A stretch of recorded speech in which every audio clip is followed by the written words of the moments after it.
Bismillahirrahmanirrahim. Assalamualaikum warahmatullahi wabarakatuh. Dan salam sejahtera. Saudara dan saudari rakyat Malaysia yang saya kasihi, apa khabar semua? Saya harap saudara dan saudari sihat walafiat. Pada 27 Mac yang lalu, saya telah mengumumkan pakej ransangan ekonomi prihatin rakyat atau prihatin yang bernilai 250 bilion ringgit. Saya tahu sejak beberapa hari yang lalu, Mak Cik Kiah, Pak Mail, Mr. Lee, Encik Mutu, Encik Johnny dan ramai lagi sibuk buat semakan kelayakan penerima bantuan prihatin nasional di laman sesawang LHDN. Bagi yang layak, bayaran dibuat mulai hari ini. Bagi mereka yang layak untuk terima bantuan tetapi nama tiada di dalam rekod LHDN, anda bolehlah buat permohonan baru. Caranya mudah saja. Boleh guna handphone masing-masing untuk buat permohonan secara online di laman sesawang LHDN. Isi maklumat yang diminta dengan jujur, tekan butang hantar dan tunggu bayaran dimasukkan dalam akaun anda. Bagi warga emas yang mungkin tidak berapa cekap menggunakan handphone, mintalah bantuan anak ataupun cucu untuk isi maklumat yang diperlukan. Sebaik saja prihatin diumumkan, saya telah terima banyak maklum balas daripada orang ramai. Ramai yang bersetuju dan menyambut baik pakej ransangan ekonomi yang diumumkan oleh kerajaan. Tetapi saya juga menerima maklum balas daripada persatuan-persatuan perusahaan kecil dan sederhana dan juga perniagaan kecil ataupun mikro yang meminta kerajaan meneliti semula manfaat yang mereka terima dalam pakej ransangan ekonomi tersebut. Saya terima surat, memorandum dan juga pandangan daripada banyak pihak. Ini termasuklah Persatuan Pengusaha Kecil dan Sederhana Malaysia, Dewan Perniagaan Melayu Malaysia, Majlis Tindakan Ekonomi Melayu, Gabungan Dewan Perniagaan dan Perindustrian Cina Malaysia, Usaha Nita dan banyak lagi. Rata-rata memberikan pandangan bahawa perniagaan mereka amat terjejas dan mereka memerlukan bantuan tambahan daripada kerajaan. Saya sedar bahawa PKS merupakan tunjang utama ekonomi negara. Sektor ini menyumbang lebih 2/3 daripada jumlah pekerjaan di negara ini dan hampir 40% kepada ekonomi negara. Oleh itu adalah penting kita pastikan sektor PKS dapat terus cekal dan mampan dalam menghadapi tekanan dan cabaran ekonomi yang melanda kita semua pada waktu ini. Antara cabaran utama yang dihadapi ialah masalah aliran tunai perniagaan berikutan pelaksanaan Perintah Kawalan Pergerakan.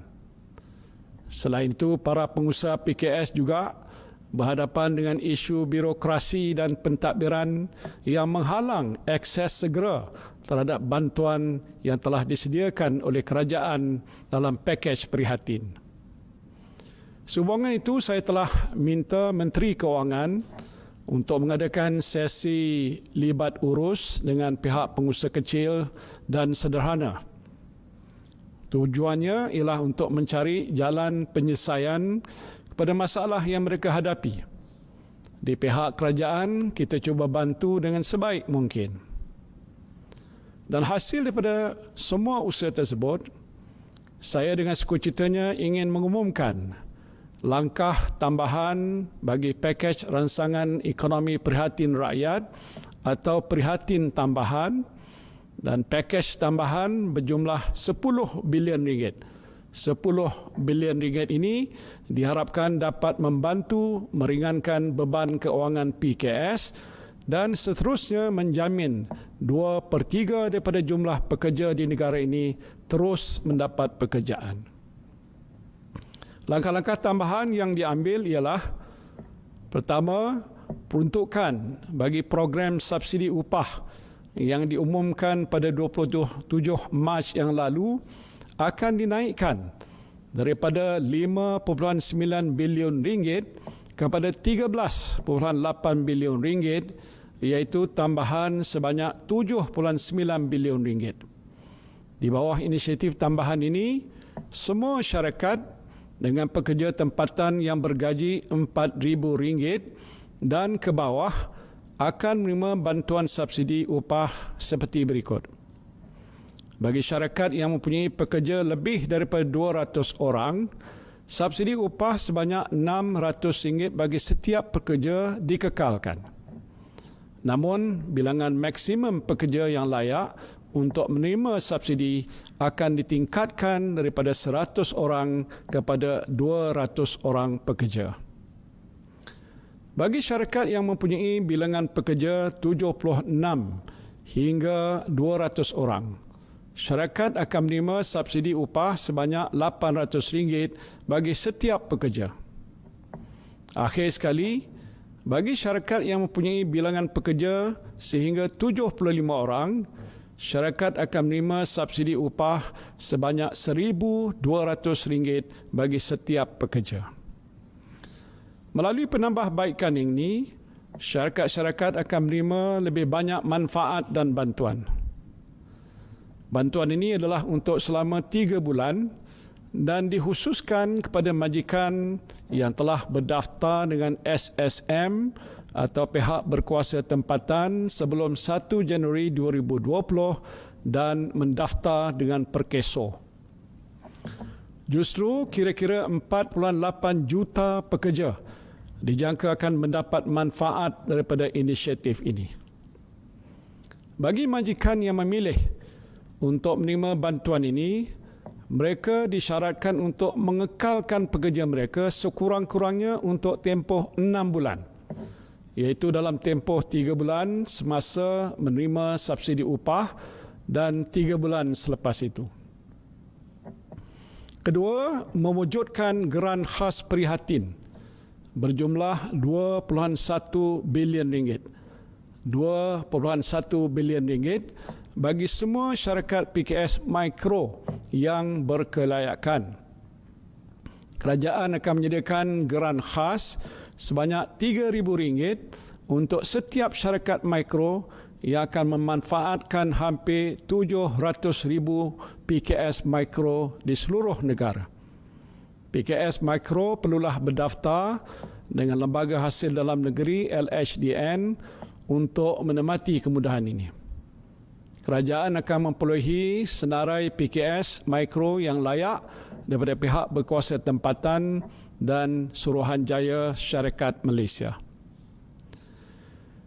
Selain itu, kerajaan juga menyeru organisasi pemberi pinjam wang berdaftar di bawah Akta Pemberi Pinjam Wang 1951 yang menyediakan kemudahan kredit untuk memberi moratorium ke atas bayaran ansuran PKS selama 6 bulan bermula April 2020 seperti mana yang telah diberikan oleh pihak bank. Saya berharap organisasi pemberi pinjam wang turut bersimpati dengan kesukaran yang dihadapi oleh pelanggan dan bersama-sama membantu meringankan beban keuangan mereka. Di samping meringankan beban keuangan PKS, kerajaan juga akan mengambil beberapa inisiatif untuk memudahkan PKS mendapat manfaat sepenuhnya daripada semua bantuan yang telah diumumkan. Antara penambahbaikan yang akan dilaksanakan ialah pertama, memansuhkan kadar faedah 2% kepada 0% untuk skim kredit mikro berjumlah RM500 juta di bawah Bank Simpanan Nasional dan skim pinjaman mudah untuk syarikat mikro ini juga dipanjangkan kepada tekun nasional dengan had maksimum pinjaman sebanyak RM10,000 setiap syarikat pada kadar faedah 0%. Dan untuk tujuan ini, dana sebanyak RM200 juta akan disediakan. Pemohon hanya boleh memilih salah satu daripada skim ini bagi membolehkan lebih ramai peniaga menikmati kemudahan ini.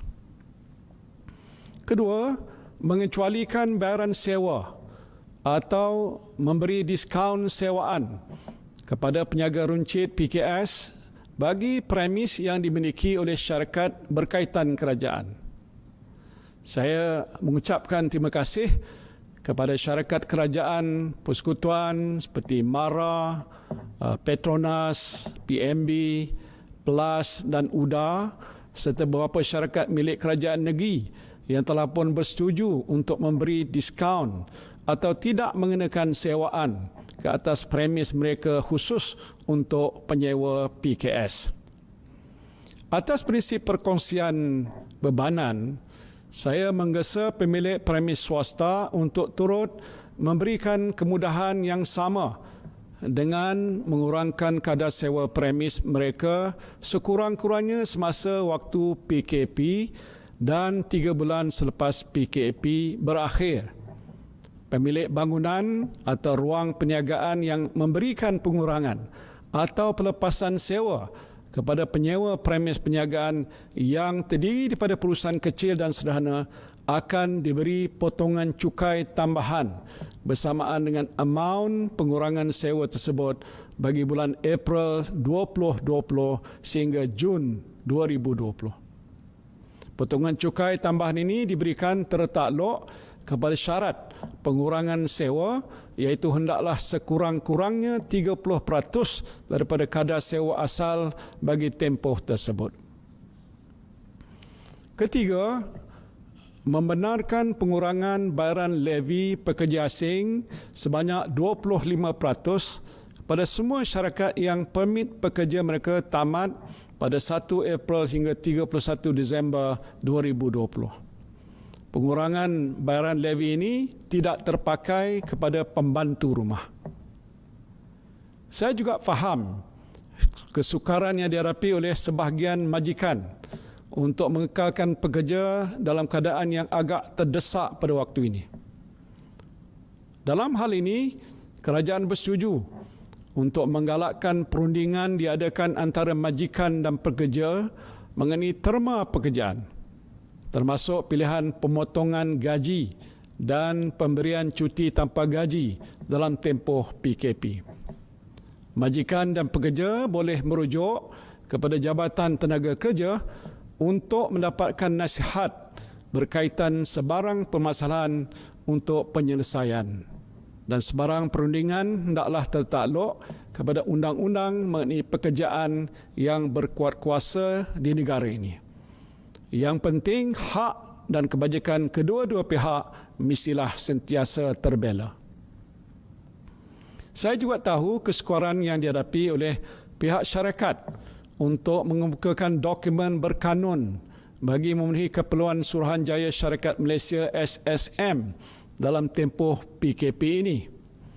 Dan oleh itu, kerajaan bersetuju untuk memberikan moratorium secara automatik selama 30 hari daripada tarikh terakhir PKP untuk pihak syarikat mengemukakan dokumen berkanun kepada SSM.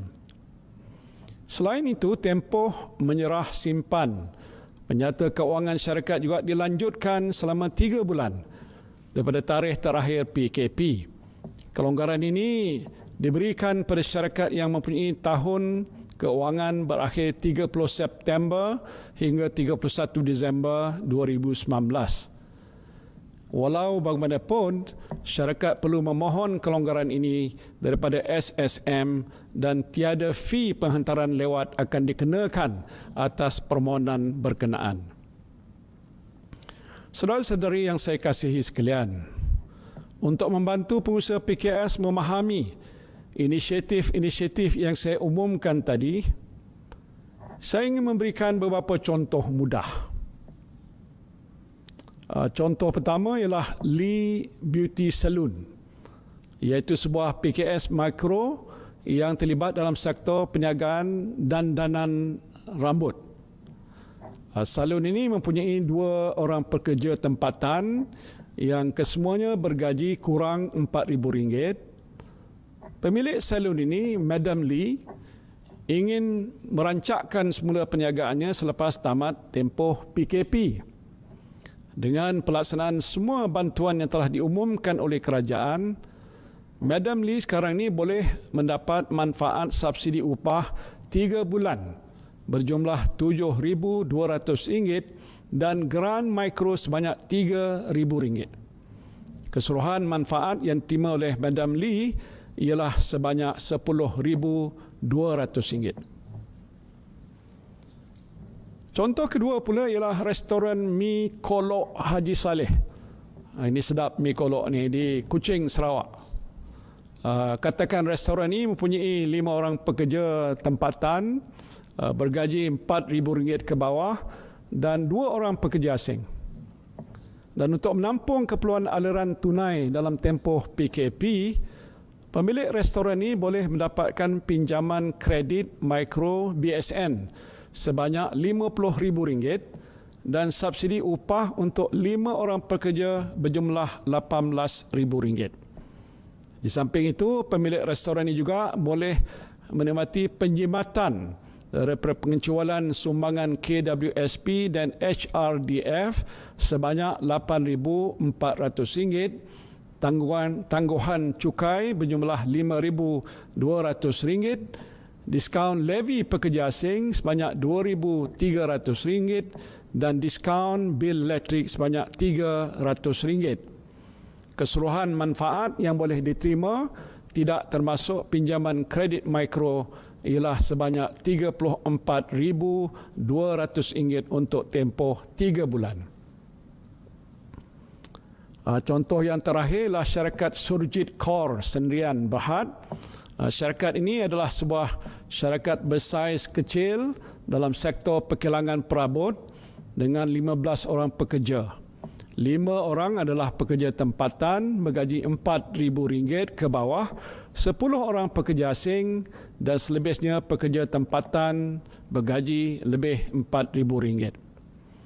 Bagi memastikan syarikat dapat menampung keperluan aliran tunai dalam tempoh PKP, syarikat Surjit Core boleh mendapatkan pinjaman Special Relief Facility SRF sebanyak RM500,000 dan subsidi upah berjumlah RM18,000. Selain itu, syarikat juga boleh menikmati penjimatan melalui pengecualian sumbangan KWSP dan HRDF sebanyak RM8,400, diskaun levy pekerja asing sebanyak RM4,600, tangguhan cukai PKP mikro sebanyak RM32,700 dan diskaun bil elektrik sebanyak RM100. Keseluruhan manfaat yang diperolehi oleh syarikat ini tidak termasuk pinjaman SRF ialah sebanyak RM63,800. Saudara dan saudari yang saya kasihi sekalian, untuk memastikan semua inisiatif prihatin dan prihatin tambahan dapat dilaksanakan dengan cepat dan lancar, unit laksana telah ditubuhkan di Kementerian Keuangan. Unit ini akan senantiasa memantau dan melaporkan perkembangan pelaksanaan semua inisiatif kepada Menteri Keuangan dan saya. Untuk menyokong penyampaian inisiatif prihatin, portal imsme.com.my yang dikendalikan oleh Credit Guarantee Corporation CGC dengan sokongan Bank Negara Malaysia bersedia untuk menerima permohonan pinjaman PKS yang telah saya umumkan tadi. Jadi, selain daripada memohon pinjaman terus daripada institusi perbankan, para pengusaha PKS juga ada pilihan untuk membuat permohonan pinjaman melalui portal IMSME. Portal ini juga menyediakan khidmat MyKNP, iaitu khidmat nasihat pembiayaan untuk PKS. Dalam kalangan perusahaan mikro dan kecil, Kerajaan juga mengambil kira kesan ke atas syarikat baru mula atau startups di mana sumber pelaburan syarikat turut terjejas. Syarikat startup merupakan faktor pemboleh ataupun enabler serta pendorong yang penting pada penggunaan teknologi dan kemajuan potensi modal insan bagi menjadikan negara ke arah IR 4.0 dan menjadi kepentingan startups. Kerajaan akan mempertimbang pelbagai inisiatif untuk merangsang sektor ini dalam tempoh yang sukar ini. Saya berharap pakej prihatin tambahan ini akan dapat melindungi pekerjaan anda semua di samping menjamin daya tahan perniagaan. Pada masa yang sama, kerajaan akan meneruskan amalan keuangan berhemah dan disiplin fiskal yang tinggi demi untuk memastikan keadaan keuangan negara terus kokoh dan terkawal. InsyaAllah apabila Parlimen bersidang nanti, kerajaan akan membentangkan rang undang-undang perbekalan tambahan untuk semua pakej rancangan ekonomi yang telah diumumkan. Saya memberikan jaminan bahawa kerajaan akan sentiasa telus dalam berbelanja dan semua tindakan yang diambil adalah berdasarkan pada peruntukan undang-undang dan perlembagaan persekutuan. Saudara dan saudari yang saya kasihi sekalian, saya tahu setelah 3 minggu saudara-saudari berkurung di rumah, mungkin ada di kalangan saudara-saudari yang berasa agak terbeban dengan dugaan dan ujian Tuhan ini. Selama 3 minggu ini kita terhalang daripada melakukan perkara-perkara yang biasa kita buat. Kita tinggalkan hobi kita, kita tinggalkan pekerjaan kita, kita rindu kepada kawan-kawan dan keluarga yang berjauhan. Pendek kata, kehidupan kita ini amat berbeza dan kadang-kadang berasa sedikit terbeban. Saya lihat di media sosial ada suami yang mula memakai baju kelawar isteri mereka. Agak luar biasa. Ada yang mengayuh basikal dalam rumah. Ada juga yang mengubah ucapan saya menjadi lagu rap. Saya harap ini bukanlah kejadian yang pelik ataupun buang tabiat kata orang. Ini adalah sebahagian daripada kreativiti anda semua untuk menghilangkan rasa bosan duduk di rumah.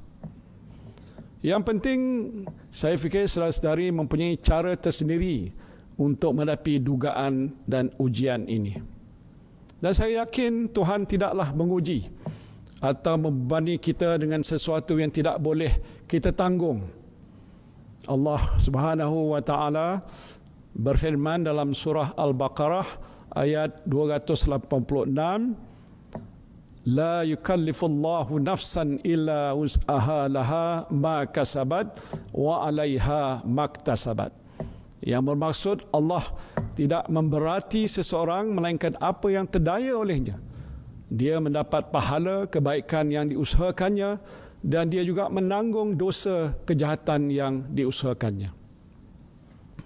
Saya yakin dugaan yang dibawa oleh wabak COVID-19 ini bukanlah suatu yang tidak dapat ditanggung oleh kita semua. Teruskanlah cekal, kuat dan bersemangat. Yakinlah kita akan dapat atasi dugaan ini bersama-sama. To my fellow Malaysians, let us remember that we are inherently resilient, individually capable and collectively strong to face these uncertain times. Let us strengthen our resolve and stay committed to our fight against COVID-19. Let us stay the course and follow all orders made under the MCO. It is difficult, but certainly not impossible. This is the sacrifice we are called to make in order to win this war against the deadly virus. And winning this war starts in our own homes and with our families. We can stop the virus from spreading by staying at home and maintaining physical distance. Stay strong, stay healthy. Inshallah, we will succeed. Remember, after the rain comes the sun, and better days will be here again, inshallah. Akhir sekali, saya mengucapkan jutaan terima kasih pada semua petugas di Barisan Hadapan yang terus menjalankan amanah dengan penuh dedikasi. Terima kasih pada semua doktor, jururawat, anggota polis, anggota tentera, immigration, rela, bomba, kaki tangan JKM, sukarelawan NGO dan semua yang terlibat di Barisan Hadapan. Terima kasih juga kepada anda sekalian yang senantiasa mematuhi perintah kawalan pergerakan ini. Teruslah sabar, tenang dan istiqamah. InsyaAllah kita akan bangkit semula. Wabillahi taufiq wal hidayah. Wassalamualaikum warahmatullahi wabarakatuh.